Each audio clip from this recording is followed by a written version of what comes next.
حقیقتا در دهه ما مشکلی جدی است.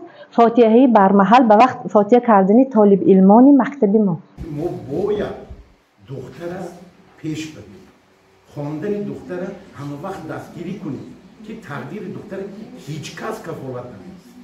همتون خودتون دیدتون، همتون دیدتون که این نکاح‌های بر وقتی که حاضر شد اکثرش رفته حاصلش هم معلومات در اصلا دیدتون چیزی شد.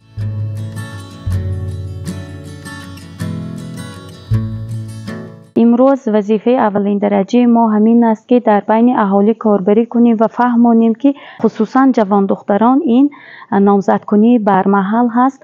البته وقتی که نامزد میکنند صاحب کسب و کار نیستند و از علم دور میشوند، همزمان فکرانی آنها سست است. البته سن و سالشان که خرد هست فکرانی هم سست هست. متاسفانه از صنف‌های نهم، دهم، یازدهم حاضر فاتحه کردند، لیکن متاسفانه برای فاتحه نمودن در قانونگذاری ما یگان چاره‌های حقوقی پیشنهاد کرده نشده است.